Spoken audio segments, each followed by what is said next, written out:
네, 안녕하세요. 이정원의 자가면역TV 한의사 이정환 원장입니다. 오늘은 염증에 대한 이야기를 좀 해보겠습니다. 염증이라는 것은 제가 주로 다루는 질환들이 주로 이제 뒤에 염자가 들어가는 질환들이 많기 때문에 저도 염증에 대해서는 많은 생각을 하고 지속적인 연구를 하게 되는 것 같습니다. 자, 일단 염증이라는 게 무엇일까요? 염증이라는 것은 우리 몸을 손상으로부터 방어하고 회복하기 위한 하나의 기전으로 볼 수가 있습니다.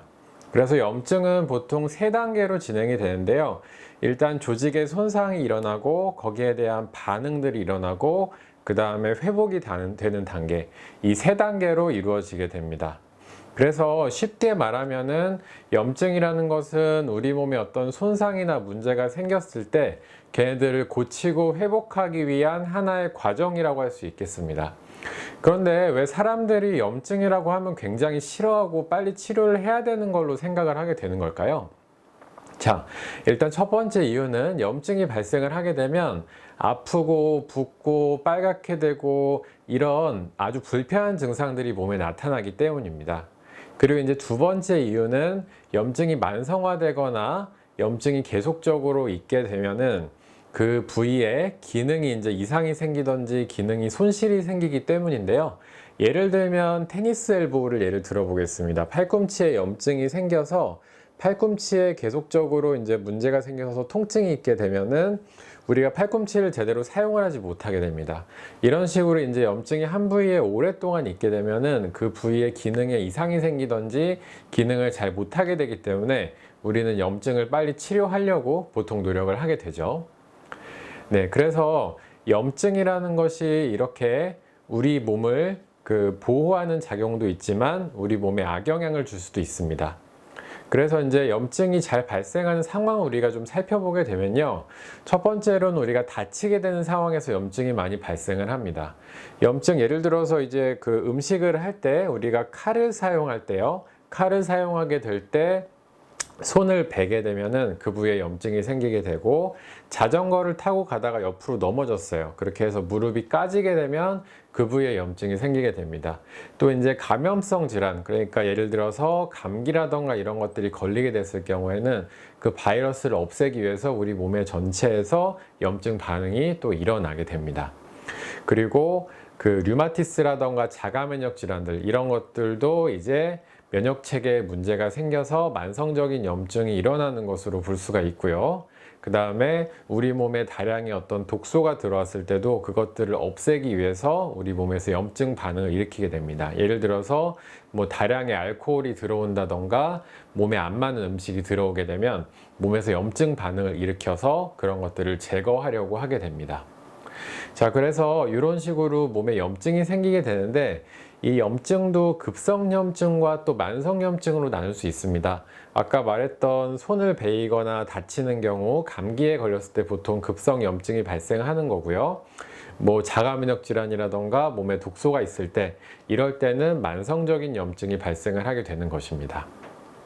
자, 그래서 저희 유튜브 채널을 보시는 분들은 주로 이제 만성적인 염증 질환을 앓고 계시는 분들도 많고, 평소 건강관리에 대해서 관심이 많은 분들이 많기 때문에 제가 만성염증에 대해서 조금 더 설명을 드리도록 하겠습니다. 만성염증이 일어나는 원인을 먼저 좀 살펴볼 텐데요. 만성염증이 일어나는 것을 저는 한 5가지 정도 원인으로 보고 있습니다. 자, 첫 번째는 음식 때문에 만성염증이 생긴다고 생각을 합니다. 음식 때문에 만성염증이 생기는 이유는 특정 음식이 특정 사람에게는 독소로 작용할 수 있기 때문입니다. 우리 몸에 독소가 들어오면은 그것을 내보내기 위해서 여러 가지 반응이 나타나고, 특히 이제 또 염증 반응이 나타나게 됩니다. 예를 들면 밀가루 음식에 대해서 알레르기가 있는 사람이 밀가루를 섭취했을 때 글루텐 성분이 장에 들어가게 되면 면역 체계에 영향을 주게 되어서 염증이 생기게 됩니다. 이런 것들이 계속 반복이 되면 만성적인 염증이 생기게 되겠죠. 밀가루 말고도 뭐 지방이 과다한 육류라던가 일부 가공식품이나 유제품, 이런 것들에 대해서도 알레르기가 있는데 내가 그것을 모르고 계속 섭취할 경우에는 우리 몸에 만성적인 염증이 생겨서 뭐 피부염, 관절염 이런 것들이 잘 생기게 됩니다. 자, 그리고 두 번째 만성염증을 만들어내는 원인은 스트레스입니다. 제가 이제 여러 번 영상을 통해서 스트레스가 면역계에 어떤 영향을 주는지에 대해서는 지속적으로 설명을 해 드렸었습니다.